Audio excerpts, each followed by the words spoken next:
చాలా సంతోషకరమైన రోజు. ఇక్కడ బైబిల్ మిషన్ యొక్క దేవాలయము, బేతేలు దేవాలయం యొక్క ప్రతిష్ట. మీరందరూ ఎరుగుదురు. ఈ ప్రాంతంలో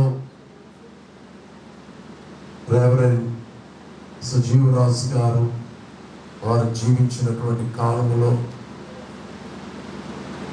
కంటారంలో మందిర ప్రతిష్ట. ఆ మందిర ప్రతిష్టకు నన్ను బైబిల్ మిషన్ ప్రెసిడెంట్ అయ్య గారు, కార్డినల్ రెవరెండ్ డాక్టర్ జానయ్య గారు తండ్రి గారు నన్ను పంపించినప్పుడు నేను మొట్టమొదటిసారిగా ఆ దేవాలయమును ప్రతిష్ఠించడానికి రావడం జరిగింది. మరి ప్రభు యొక్క పిలుపును అందుకొని వారు దేవుని సన్నిధిని చేరారు. ఈ ప్రాంతంలో సేవ ఆరంభించినప్పటి నుండి కూడా సుజీవరాజు గారితో, రెవరెండ్ సుజీవరాజు గారితో కలిసి పాస్టర్మ గారు, రాణి గారు చాలా ప్రయాసపడి వారు పనిచేశారు. సుజీవరాజు గారు భూమి మీద వారి పని ముగించుకున్న తర్వాత రెవరెండ్ జాన్సన్ గారు, శ్రీమతి రాణి గారు, దేవుడు వారికి ఇచ్చిన ఇద్దరు కుమారులు ఆనంద్ అలాగే విజయ్ మరియు కుమార్తె, ఈ ముగ్గురు ఐదుగురు కలిసి దేవుని యందు భయము భక్తి కలిగినటువంటి కుటుంబముగా ఇక్కడ జీవించిన. వాస్తవానికి వీరిది పశ్చిమ గోదావరి జిల్లా తాడేపల్లిగూడెంకు దగ్గరలో ఉన్నటువంటి ఒక ఊరు. దేవుడు ఎలాగ అబ్రహామును పంపించాడో తాను ఎరుగని భూమిలో తాను అడుగుపెట్టి దేవుడు వెళ్ళమంటే ఆయన మాటను ఘనపరిచి లోబడి తాను కనాను దేశమునకు వెళ్ళడం, పాలు తేనెలు ప్రవహించు దేశమును దేవుడు వారికి ఇవ్వడం, ఒక్కరు అనగా అబ్రహాము ఒక్కడు, శారా ఒక్కరు. వెళ్ళిన తర్వాత దేవుడు వారికి ఒక కుమారుని ఇచ్చి ఆ భూమి అంతయు వారికి ఇచ్చాడు. ఆ ప్రాంతంలో మహారాజు వలె నీవు ఉన్నావని హేతు కుమారులు అబ్రహాం గారితో అన్నారు. ఆయనకు కావలసిన భాగ్యములన్నీ కూడా దేవుని మాటకు లోబడినందున దేవుడు ఇచ్చినట్లు ఆదికాండం 13వ అధ్యాయంలో చూస్తాం. మరి దేవుని సేవలో భోగము భాగ్యము లేదు. ముఖ్యంగా బైబిల్ మిషన్ దేవునిపై ఆధారపడి పనిచేయుచున్న మిషన్. ఇక్కడ జాన్సన్ గారికి అలాగే రాణి గారికి మిషన్ ఏమీ జీతము ఇవ్వదు. వారు దేవునిపై ఆధారపడడం, వాక్యమును బోధించడం, ప్రార్థన చేయడం, ఏ మతమును దూషించకుండా, ఏ మిషన్ను దూషించకుండా, ఏ వ్యక్తిని దూషించకుండా యేసు ప్రభుని గురించి చెప్పడమే బైబిల్ మిషను. దైవజనుడు నేర్పిన క్రమశిక్షణను అనుసరించి పనిచేస్తూ ఉండగా ఎంతో కష్టపడి పనిచేశారు.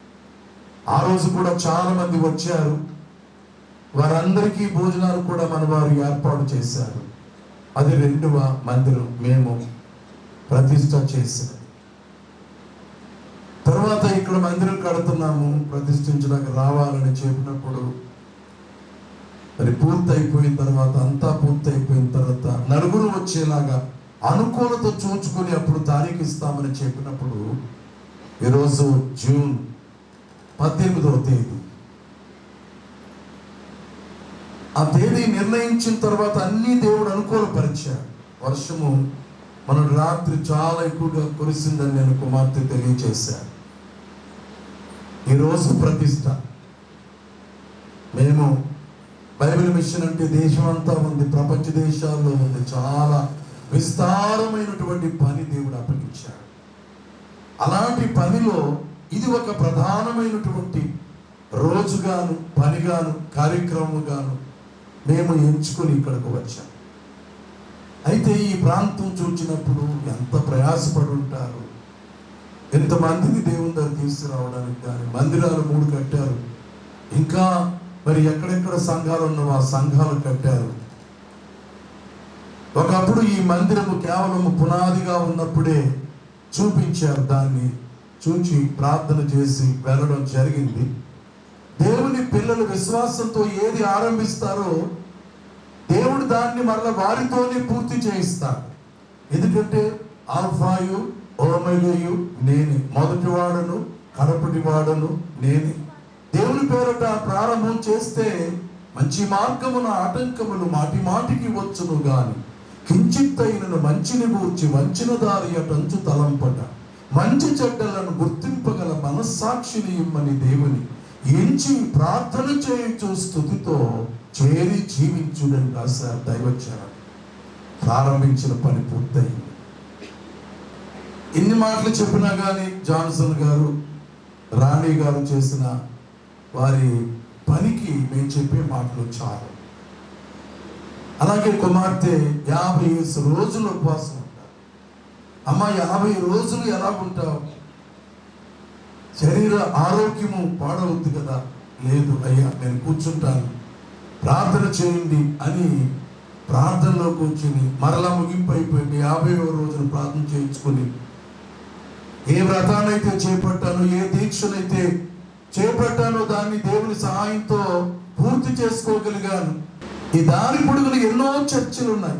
చాలా సంతోషపడి క్రైస్తవ సంఘాలు ఇంత లోపలికి వచ్చి ఎంత కష్టపడ్డారు. ఈ రోడ్లు ఆ రోజుల్లో లేవు. గతంలో గంటారం వచ్చినప్పుడు ఉన్నప్పటి రోడ్లు కొన్ని ఇప్పుడు రోడ్లు చాలా వ్యత్యాసం ఉంది. ఇప్పుడు మంచి రోడ్లు, ఇంకా మంచి రోడ్లు వేయబోతున్నారు, ఇంకా మంచి స్కూల్స్ కడుతున్నారు. చాలా సంతోషంగా ఉంది. ప్రభుత్వం వారికి కూడా మనము కృతజ్ఞతలు వారు చేస్తున్న పనులు బట్టి చెల్లిస్తూ వారి కోసం కూడా మనం ప్రార్థన చేయాలి. ఈ చుట్టుపక్కల గ్రామాల వారి కొరకు కూడా ప్రార్థన చేయాలి. అన్ని మిషన్ల వారి కొరకు మేము ప్రార్థన చేస్తున్నాం. దేవుని సేవ చేయించున్న వారందరినీ మేము ప్రేమిస్తున్నాం, గౌరవిస్తున్నాం. మరి ఇది 3వ మందిరం మేము ప్రతిష్ఠించింది. ఇంకేమైనా మందిరం కట్టారా?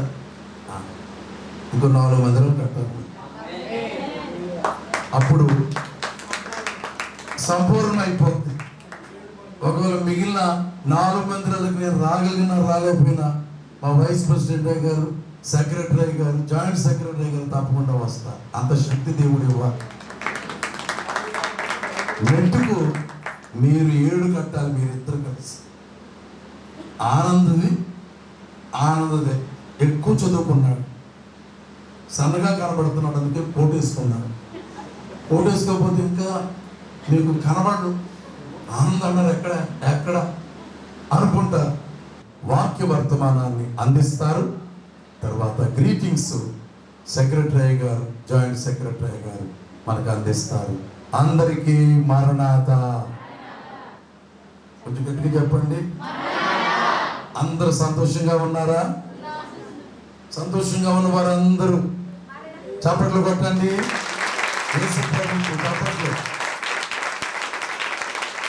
చప్పట్లు చప్పట్లు వేసి అన్ని చప్పట్లు కొట్టారు.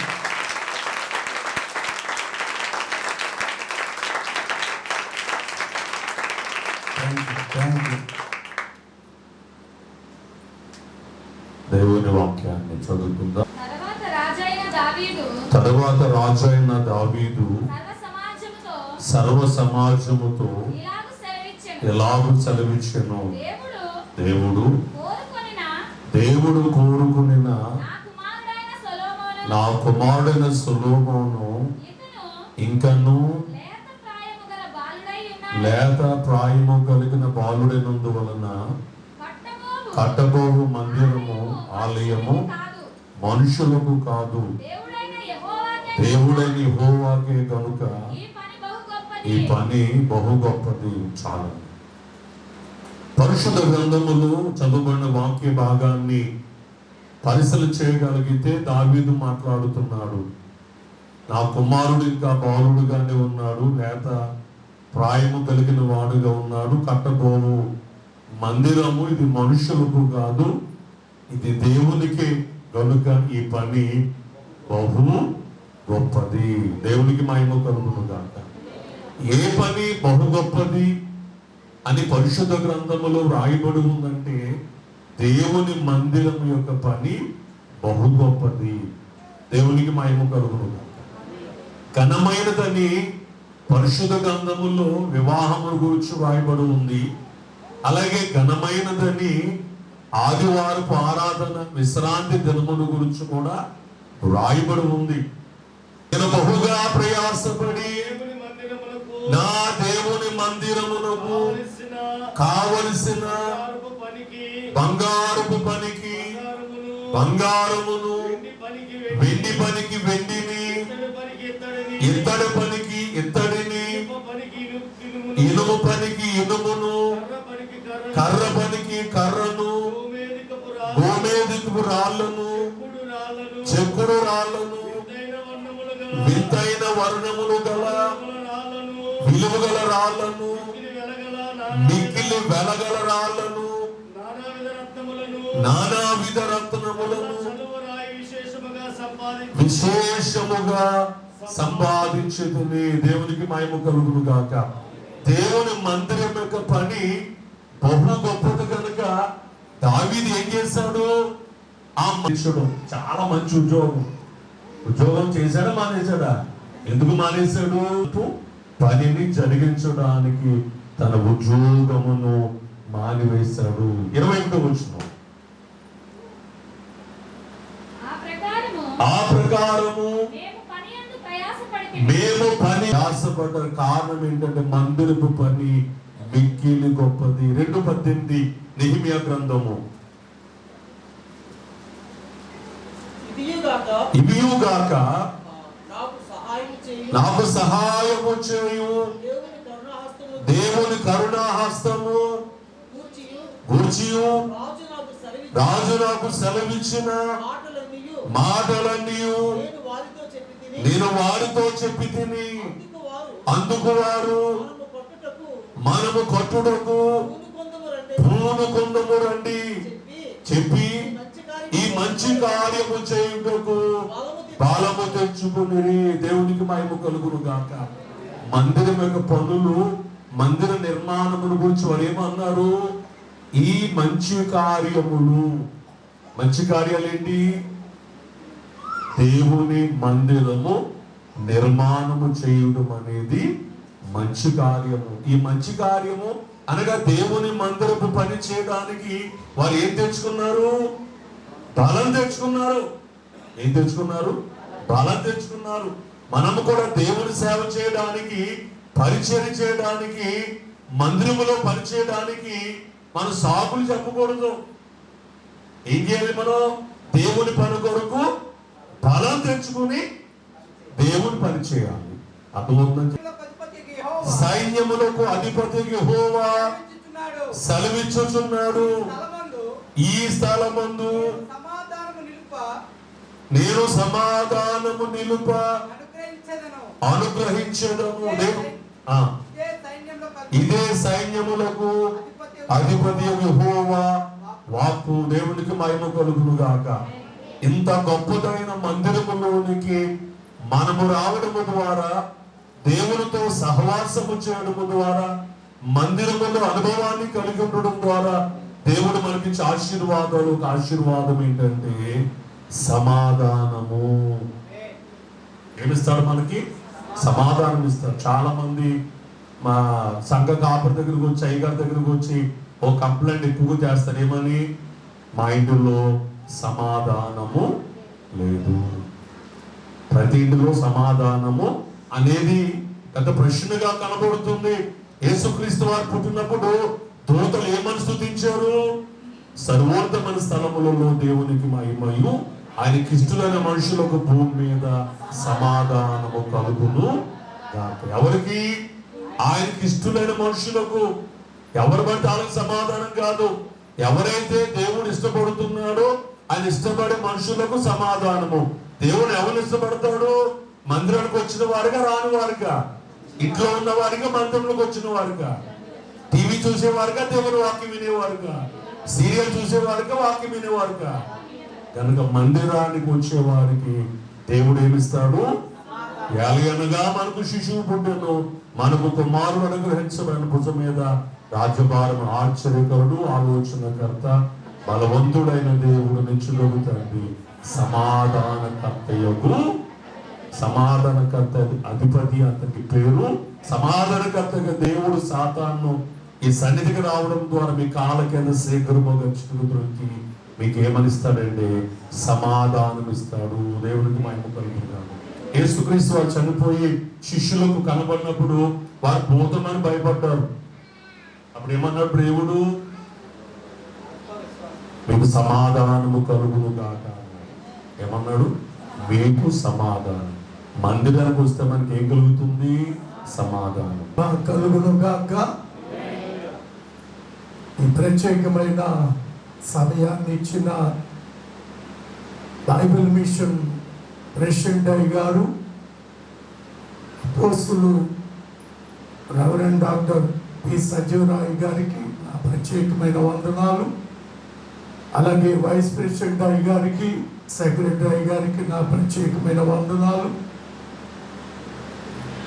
దేవుని యొక్క మహోన్నతమైన కృపను బట్టి ప్రెసిడెంట్ అయ్య గారు వేసినటువంటి ఆజ్ఞ ప్రకారంగా మేము సంతోషంగా ఈ మందిర ప్రతిష్ఠిత ఆరాధనలో పాల్గొన్నాం.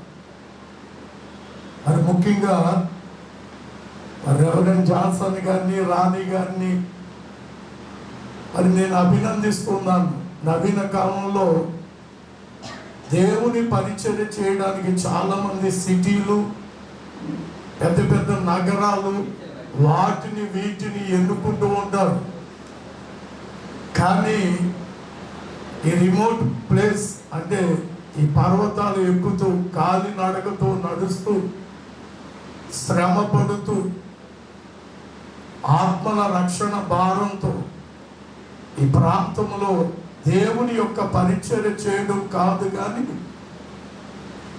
దేవుని మందిరము కూడా నిలవబెట్టాలనేటువంటి తపన, దీక్ష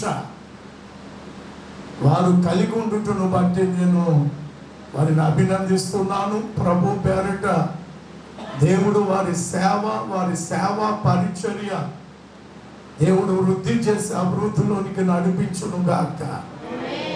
మరి 50 దినాలు ఉపవాస దీక్ష అని నేను అనేక పర్యాయాలు విన్నాను. ఫోన్లో కూడా రాణి గారు ఫోన్ చేసి ప్రార్థన చేయించుకుని, అయ్యగారు కూర్చుంటున్నాను, 40 దినాలు బాగా జరగాలి. ముగింపు అయిన తర్వాత కూడా ప్రెసిడెంట్ అయ్య గారికి, వైస్ ప్రెసిడెంట్ అయ్య గారికి, సెక్రటరీ గారికి చేసి, తర్వాత నాకు కూడా చేసి ముగించబడిందని చెప్పడం అనేటువంటిది విన్నాం. ప్రార్థన చేయించుకున్నారు. కానీ ఈరోజు చూసాం ఆ ప్రార్థన ఫలితం ఏంటంటే మా నలుగురిని పట్టుకుని వచ్చేసింది ఇక్కడ. కానీ నిజమే, ఎక్కడికి వెళ్ళినా ఈ నలుగురు అనేటువంటిది అయ్యగారు, ప్రెసిడెంట్ అయ్యగారు ఆజ్ఞ వేసినప్పుడే మేము దాన్ని కొనసాగించగలం. మరి ఆమె చేసినటువంటి ప్రార్థన, పట్టుదల, ప్రెసిడెంట్ అయ్యగారు ప్రవచించిన ప్రకారంగా 4 మందిరాలు ఉన్నాయి. 4 మందిరానికి 4 వస్తాం. రాము అని అన్నాం అనుకోండి, 50 రోజులు మరలా ప్రార్థనలో కూర్చుంటాం. రాము అనే మాట ఉండదు. దేవుడు వారిని దీవించును గాక. దేవుని మందిరం గురించి మనకి చాలా చక్కగా ప్రెసిడెంట్ అయ్య గారు, అలాగే వైస్ ప్రెసిడెంట్ అయ్య గారు, సెక్రటరీ అయ్య గారు మందిరం యొక్క విలువ, మందిరం యొక్క స్థితి అన్నింటినీ తెలియజేస్తారు. మందిరము అనగానే దేవుని ఇల్లు. మందిరము అనగానే దౌర్భాగ్య స్థితి ధరణికి నీ పుత్రం ధర్మంలో చేసి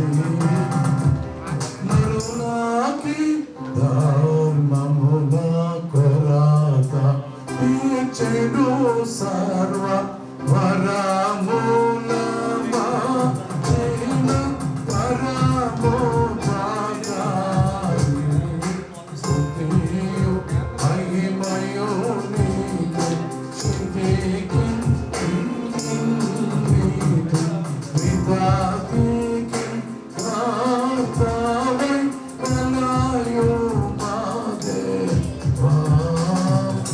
బైబిల్ మిషన్ సెక్రటరీ గారు రెవరెండ్ ఇమానుయేల్ గారు శుభములు మీకు తెలియజేస్తాను.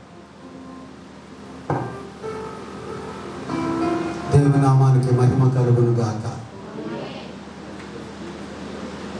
దేవుని యొక్క మహాకృపను బట్టి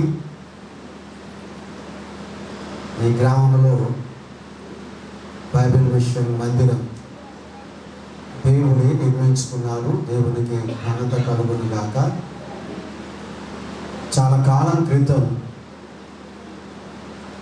ఏలూరు పట్టణం నుండి మా సంఘాన్ని తీసుకుని ఈ ప్రాంతానికి రావడం జరిగింది.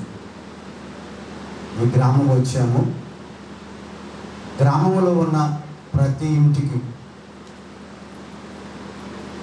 కొన్ని నిత్యావసరాలు అంటే బియ్యము కానీ, చింతపండు, కందిపప్పు, నూనె ఇలాంటివి కొన్ని తీసుకుని వచ్చి గ్రామంలో ఉన్న వారందరికీ పంచాం. అప్పుడు ఈ మందిరం, ఎందుకు ఆ మాట చెప్పానంటే ఈ మందిరాన్ని అప్పుడు చూచాను. ఈ మందిరం గోడల వరకు వచ్చి ఈ మందిరము నిలవబడి ఉంది. ఇక్కడ రావడం జరిగింది. ఆ కార్యక్రమం చేసి ఈ మందిరం దగ్గరకు వచ్చి పాస్టర్ గారు, పాస్టమ్ గారు మమ్మల్ని ఈ మందిరాన్ని తీసుకువచ్చి ఇక్కడ నిలవబెట్టి ప్రార్థన చేయమన్నారు. ప్రార్థన జరిగించాము. దేవుడు మాకు ఇచ్చిన దాంట్లో నుండి ఆ రోజుకి ఇక్కడికి వచ్చిన 40 మంది 50 మంది వచ్చాము. వారందరం కలిసి కొంత కానుక ఇవ్వడం జరిగింది. ఆ రోజు మేము వచ్చినప్పుడు మరి ఇజ్రాయిల్ అయిన వారు ఇంటికి వెళితే ఇజ్రాయిల్ అయిన వారు మొట్టమొదటి ద్రాక్షారసం ఇస్తారు. ఇజ్రాయిల్ యొక్క సాంప్రదాయం తప్పకుండా ద్రాక్షారసం ఇస్తారు. మరి కర్ణిపాలెం వారి యొక్క సాంప్రదాయమో ఏమో నాకు తెలియదు, కానీ మరి పాస్టర్ గారు మంచి గెంజి కాసి మనిషి గెంజి ఒక గ్లాసు గెంజి ఇవ్వడం జరిగింది. ఆ 3వ వీధిలో ఒక చింత చెట్టు ఉంది. ఆ చింత చెట్టు దగ్గర మమ్మల్ని కూర్చోబెట్టి అక్కడే భోజనం అరేంజ్ చేశారు. బయట ఎంతో చల్లని గాలి, మంచి వాతావరణం, చాలా సంతోషమైంది. మరి యొక్క కర్ణిపాలెం అండి అని మా ప్రెసిడెంట్ అయ్య గారు ఈ ప్రతిష్ట కొరకు వారు మాకు తెలియజేశారు. ఈరోజు మీరు ఖాళీగా ఉంచుకోవాలి, మరి కర్ణిపాలెం వెళ్ళాలి, ఆ యొక్క ప్రతిష్ట ఆరాధన జరిగించాలి అని మా అయ్యగారు మాకు తెలియజేసినప్పుడు అది ఎక్కడో అని అనుకున్నాను నేను. అంటే ఎప్పుడో వచ్చాం కదా, పేరు మర్చిపోయి. తర్వాత రాణి గారు, జాన్సన్ గారు పనిచేసే ఊరు పన్న అని చెప్పారు అయ్యగారు. అప్పుడు నేను గమనించాను, ఓహో ఇది మేము వెళ్ళిన ఊరు కదా అని. అయ్యగారి యొక్క మాట ప్రకారంగా ఈ గ్రామానికి మళ్ళా రావడం, ఈ మందిరం ఇలాగున్న చక్కగా నిర్మాణం జరగడం, ఇంత అందమైన మందిరంగా దీన్ని నిర్మించడం అనేది దేవుని కృప. వీరి కష్టం చాలా కాలం నుండి మరి ప్రయాసపడ్డారు. ప్రయాసకు తగిన ప్రతిఫలము దేవుడు ఇచ్చేవాడు. అయినా ఎక్కడ కష్టం ఉందో అక్కడ సంతోషాన్ని దేవుడు ఇస్తాడు. ఇంత కష్టపడ్డారు ఈ మందిరం కొరకు. మరి ఈ మందిరము పూర్తయింది. దేవుని యొక్క దాసులముగా బైబిల్ మిషన్ దేవుడు దేవదాసయ్య గారికి బయలుపరిచిన బైబిల్ మిషన్ 4 అధికారులు ఈ గ్రామానికి రావడం అనేది ఎంతో సంతోషదాయకమైన విషయం. ఎందుకంటే మా ప్రెసిడెంట్ అయ్య గారికి అస్సలు ఖాళీ లేదు. అయినా ఇచ్చిన మాట 4 అధికారులతో వస్తామని అయ్యగారు ఒక మాట ఇచ్చారు. మాట ప్రకారంగానే మమ్మల్ని ఇక్కడ తీసుకువచ్చారు. నిజంగా ఇప్పుడు ఇందాక వైస్ ప్రెసిడెంట్ గారు అన్నారు, వారి యొక్క చిన్నమ్మ గారు నిన్న ప్రభు దగ్గరికి వెళ్ళారు, వారు అక్కడ ఉన్నారు. కానీ అయ్యగారు ఇచ్చిన మాట ప్రకారంగా, ఆజ్ఞ ప్రకారంగానే ఆ పనికి వెళ్లకుండా మరి ఇక్కడికి ఈ పని చేయడానికి వచ్చారు. జాయింట్ సెక్రటరీ గారికి కూడా ఈరోజు ఒంగోలులో కార్యక్రమం ఉంది. అక్కడికి వారు వెళ్లకుండా అయ్యగారు ఇచ్చిన మాట ప్రకారంగా, ఆజ్ఞ ప్రకారంగా ఇక్కడికి రావడం జరిగింది. వేరు వేరు పనులున్న బైబిల్ మిషన్ పని ముఖ్యం. అన్ని బైబిల్ మిషన్ పనులే, కానీ ప్రతిష్టారాధన అనేది గొప్పది. దాని కొరకు అందరూ సమకూడి ఇక్కడికి రావడానికి ప్రభు అవకాశం ఇచ్చారు. కనుక ఈ గ్రామంలోని వారికి, ఈ సంఘమునకు దేవుడు దివ్యమైన ఆశీర్వాదం మందిరము ద్వారా అనుగ్రహిస్తాడు అని ఇచ్చి ఉన్నాడని కూడా నేను నమ్ముతున్నాను. ఇంకా మీదట మందిరము ద్వారా ఎన్ని ఆశీర్వాదాలు ఉన్నాయో ఇప్పుడు వైస్ ప్రెసిడెంట్ అయ్య గారు కూడా తెలియచేయడం జరిగింది. ఈ ఆశీర్వాదాలన్నీ తప్పక ఈ మందిరాన్ని బట్టి సంఘానికి, సంఘాన్ని బట్టి మందిరాన్ని బట్టి గ్రామానికి దేవుడు అనుగ్రహించును గాక. నేను ఒక చిన్న మాట చెప్పి నా శుభాలు ముగిస్తాను. దేవుని వాక్యంలో దావీదు కీర్తనలు 84వ దావీదు కీర్తన 4వ వచనంలో, నీ మందిరములో నివసించువారు ధన్యులు. ఇందాక మనం విన్నాం, 3 ఆశీర్వాదాలు ఇచ్చారు. 4వది ఏమిటి అంటే, మందిరములో నివసించు వారికి దేవుడు ధన్యత, ఆశీర్వాదము అనుగ్రహిస్తారు. కీర్తనలలో ఈ మాటలు కొరహు కుమారులు రాసిన కీర్తన. కొరహు కుమారులు బైబిల్ గ్రంథంలో లేక కీర్తనలో 10 కీర్తనలు రాశారు. దావీదు 73 కీర్తనలు రాశారు. ఇంకా 50 కీర్తనలు ఎవరు రాశారో తెలియదు. ఇంకా కొరహు కుమారులు 10 కీర్తనలు రాశారు. ఇది వారి అనుభవం అని నేను అనుకుంటున్నాను. కొరహు కుమారులు నీ మందిరములో నివసించువారు ధన్యులు అని రాయడానికి గల కారణం ఏమిటి అంటే, సంఖ్యాకాండం 16వ అధ్యాయంలో చాలా గొప్ప విషయాలు రాయబడిన. చూచి ఒక్కొక్క మాట నేను చెప్పి ముగించేస్తా. అక్కడ కొరహు చరిత్ర ఉంది. కొరహు కూడా లేవీయుడే. దేవుని యొక్క దేవాలయంలో పని చేయడానికి ఏర్పాటు చేయబడిన వాడే. కానీ కొరహు, నాతాను ఇలాంటి వారందరూ దాదాపుగా 250 మంది పోగడి మోషేకును అహరోనుకు వ్యతిరేకముగా తిరిగి మాట్లాడారు. అంటే దేవుని యొక్క సేవకునికి మోషేను దేవుడు ఏర్పాటు చేసుకున్నాడు నాయకుడుగా. అహరోనును దేవుడు ఏర్పాటు చేసుకున్నాడు యాజకుడుగా. వీరికి వ్యతిరేకముగా వారు 250 మంది పోగడిపోయారు, వ్యతిరేకముగా మాట్లాడారు.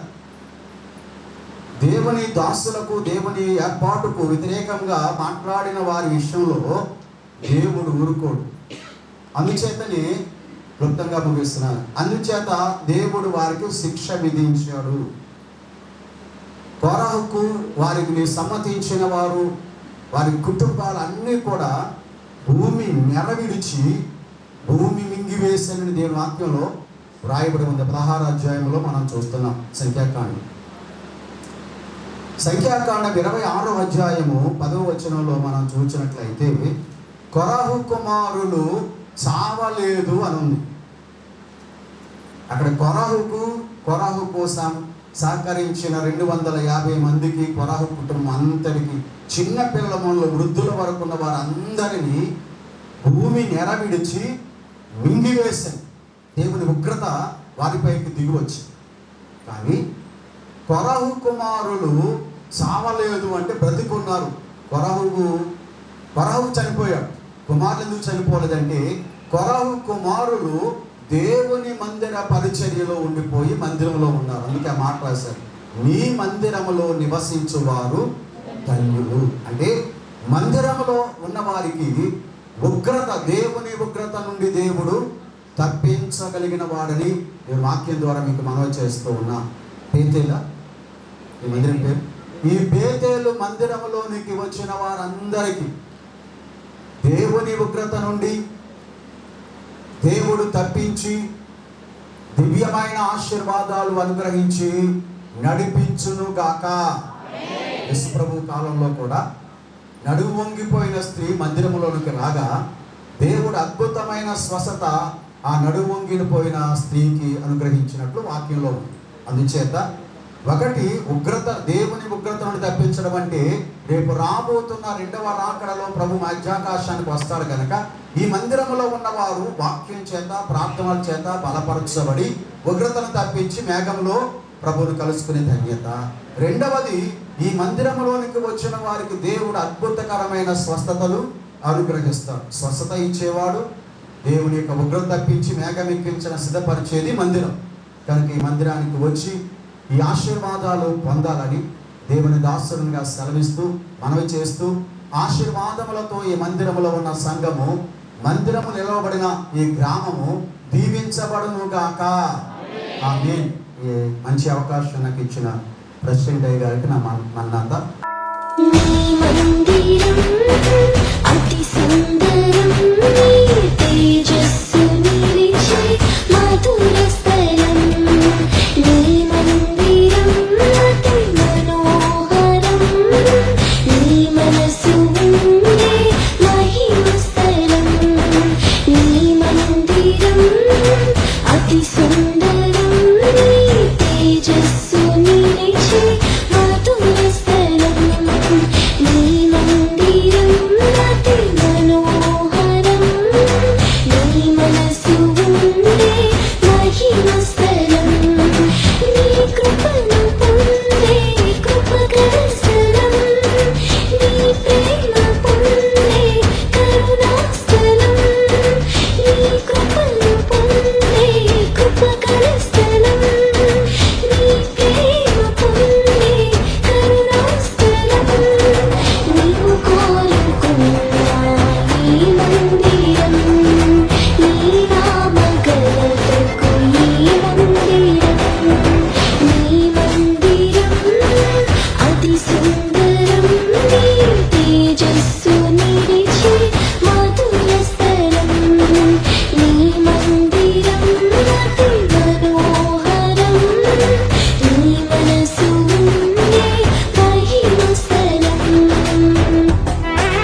పాపములను తొలగించెడి, రక్షణను కలిగించే కల్వరిపురం.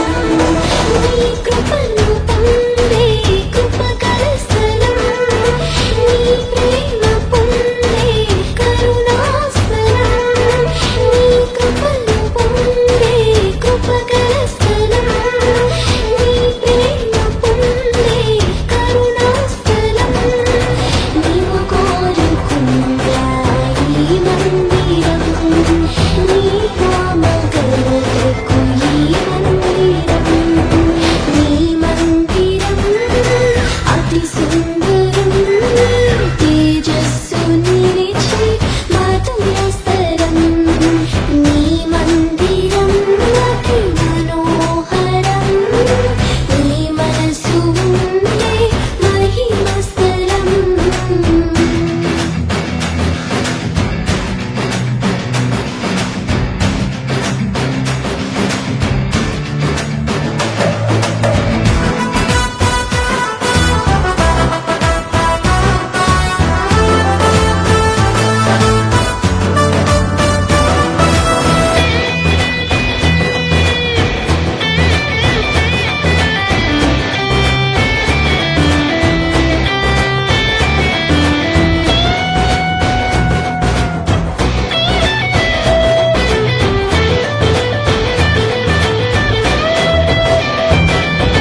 వాక్యముతో సంఘం కడగబడి, ఆత్మతో నిండే అద్భుత స్వరం.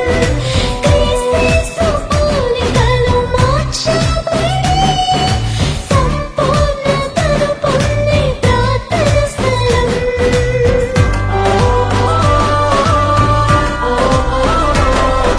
వాక్యముతో సంఘం కడగబడి, ఆత్మతో నిండే అద్భుత స్థలం. క్రీస్తు పోలికలో మార్చబడి, సంపూర్ణతను పొందే ప్రార్థన స్థలం. తన రాకడకు ప్రభువు సిద్ధం చేసే పరలోక గవినే మందిరం. తన రాకడకు ప్రభువు సిద్ధం చేసే పరలోక గవినే మందిరం. నీ కృపను పొందే కృపగల స్థలం, నీ ప్రేమ పొందే కరుణాస్థలం. నీ కృపను పొందే కృపగల స్థలం, నీ ప్రేమ పొందే కరుణాస్థలం. నీవు కోరుకున్న ఈ మందిరం, నీ నామఘనతకు ఈ మందిరం. నీవు కోరుకున్న ఈ మందిరం, నీ నామఘనతకు ఈ మందిరం. నీవు కోరుకున్న ఈ మందిరం, నీ నామఘనతకు ఈ మందిరం. నీవు కోరుకున్న ఈ మందిరం, నీ నామఘనతకు ఈ మందిరం.